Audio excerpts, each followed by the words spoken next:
Hello, good morning.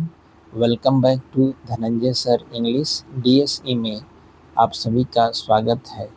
आज हम पढ़ते हैं 10th class CBSE English first flight का चैप्टर 2 का एक पोएम है, ए टाइगर इन द जू, चिड़ियाघर में एक बाघ। ठीक है, तो पहले before you read this poem contrast, यह कविता फर्क बतलाती है, अंतर को दर्शाती है। ए टाइगर इन द जू, चिड़ियाघर में एक बाघ, with the tiger in its natural habitat, और प्राकृतिक आवास में रहने वाले बाघ और चिड़ियाघर में रहने वाले बाघ के बीच में यह कविता अंतर को दर्शाती है। The poem moves from the zoo to the jungle, यह कविता चिड़ियाघर से जंगल के तरफ जाती है। And back again to the zoo, और फिर वापस चिड़ियाघर के तरफ आ जाती है। Read the poem silently once, एक बार इस कविता को चुपचाप पढ़ें। And say which stanzas speak about the tiger in the zoo, और बतलाएं कि कौन सा स्टेंजा चिड़ियाघर में रहने वाले बाघ के बारे में बतलाता है। And which ones speak about the tiger in the jungle, और कौन सा स्टेंजा जंगल में रहने वाले टाइगर के बारे में बतलाता है। ठीक है। He stalks in his vivid stripes, वह अपने चमकते हुए धारियों में चलता है। The few steps of his cage, अपने पिंजड़े के थोड़ा सा कदम, अपने पिंजड़े के थोड़ा सा कदम, वह अपने चमकते हुए धारियों में चलता है। On pads of velvet quiet, मखमलीय शांत पैरों पर।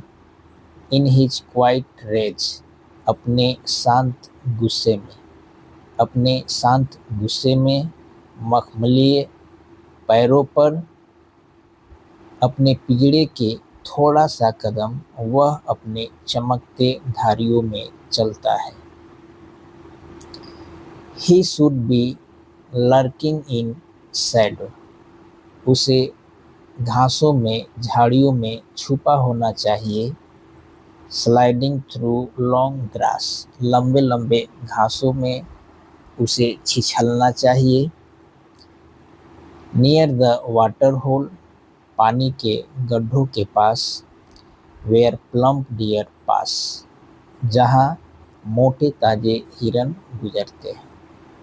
तो जहाँ मोटे ताजे हिरन गुजरते हैं, पानी के गड्ढों के पास, लंबे लंबे घासों में छिछलते हुए उसे झाड़ियों में छुपा होना चाहिए। He should be snarling around houses, उसे आसपास के घरों में दहाड़ना चाहिए।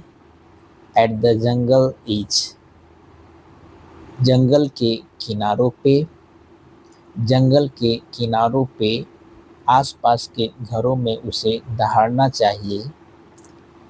Bearing his white fangs, his claw, अपने सफ़ेद दांतों और अपने पंजों को दिखाते हुए।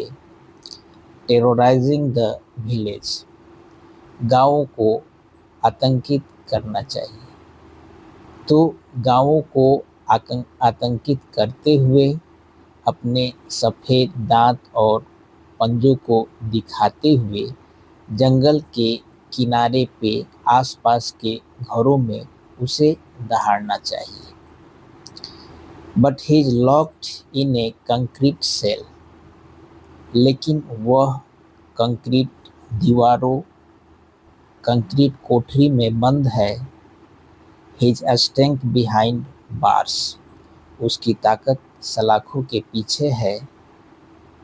Stocking the length of his cage, अपने पिंजड़े की लंबाई को नापते हुए। इग्नोरिंग विजिटर्स, और विजिटर्स को नज़रअंदाज करते हुए।